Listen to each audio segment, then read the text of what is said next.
माझी पूजाविधी नमस्कार.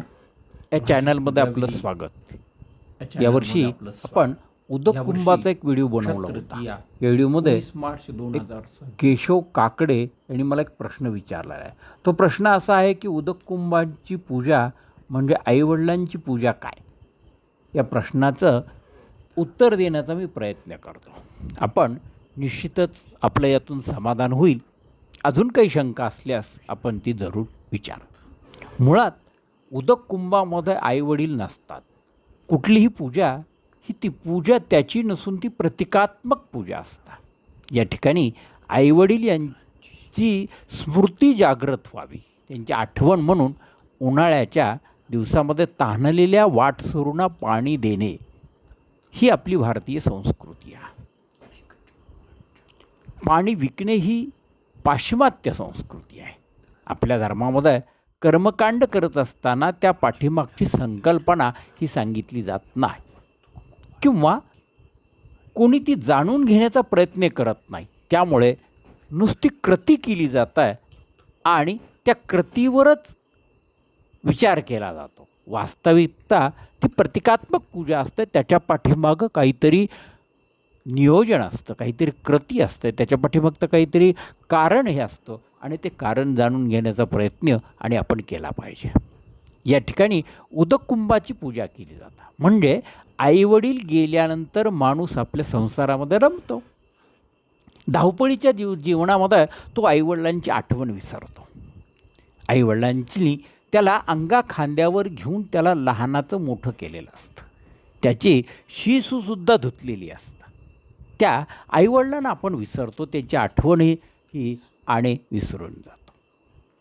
ती आठवण विस्मृतीत जाऊ नये म्हणून कुठल्या तरी का कारणानं आईवडिलांची आठवण वर्षातून एकदा तरी यावी म्हणून केलेला हा शास्त्रकारांचा प्रयत्न असावा.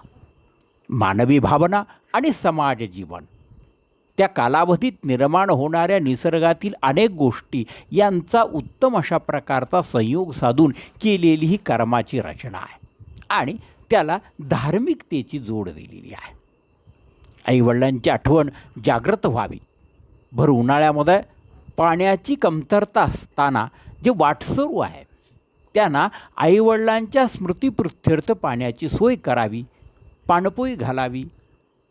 ते सर्वांना शक्य होईल का नाही म्हणून निदान महिनाभर जलकुंभ द्यावेत. तेही शक्य नसल्यास एखाद्या दिवशी आईवडिलांच्या स्मृतिप्रित्यर्थ उदककुंभ द्यावा. अर्थात नुसता दिला तर त्याला कुठलाही भावना राहणार नाही आणि कुणीही ते देणार नाही. म्हणून त्याला धार्मिक स्थान दिलं आणि धार्मिक स्थान दिलं की त्याची पूजा करावी लागते. एक प्रकारे पूजा करणं म्हणजे वातावरण निर्मिती करणं, माणसाच्या मनामध्ये तशा प्रकारची भावना आणि निर्माण होणं अशा प्रकारचं आहे. अशा प्रकारची भावना निर्माण होऊन एक भावना जागृत केल्या गेल्या. आता पूजा केल्यानंतर त्याला नैवेद्य आला. अर्थात यावेळी निसर्गामध्ये उपलब्ध असणारे पदार्थ म्हणजे आंबा असतो, हरभरे झालेले असतात, हरभरे आलेले असतात, ऊसाच्या गुऱ्हाळातून गूळ सहजपणे उपलब्ध होऊ शकतो. अशा निसर्गातील उपलब्ध झालेल्या वस्तूचा नैवेद्य दाखवावा हे सांगून निसर्ग, मानवी मन, धर्म आणि समाजातील त्या काळामध्ये असणारी जी एक कमतरता आहे ती अशा प्रकारे पूर्ण करण्याचा प्रयत्न करून याचा सुंदर अशा प्रकारचा संयोग आणि शास्त्रकारानं केला आहे असं वाटतं. या सर्व कृतीला धार्मिकतेची जोड दिल्यामुळे ते लोक अतिशय उत्साहानं साजरा करतात. अर्थात त्याचं फळ त्यांना मिळतं असं सांगितलं जातं. म्हणून भारतातील धार्मिक सण आणि परंपरा ह्या केवळ एक कर्मकांड नाहीत, तर त्या काळानुसार केलेले उत्तम अशा प्रकारचे या सर्व गोष्टीचे, निसर्गाचं, धार्मिकतेचं, मानवी मनांच्या असणाऱ्या भावना आणि समाज जीवन या सर्वांचं उत्तम अशा प्रकारचं एक संयोजन अशा प्रकारचं आहे.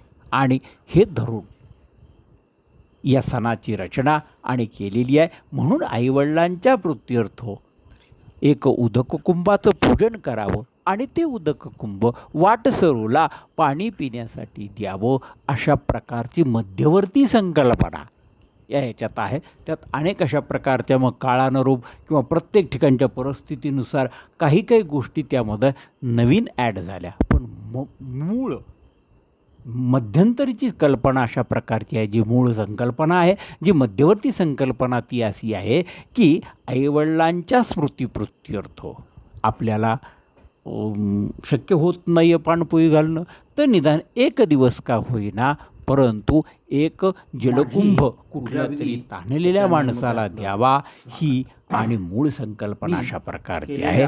म्हणून या सणाची निर्मिती आहे. आपल्याला याविषयी काय वाटतं ते मला कमेंट बॉक्समध्ये जरूर सांगा. जय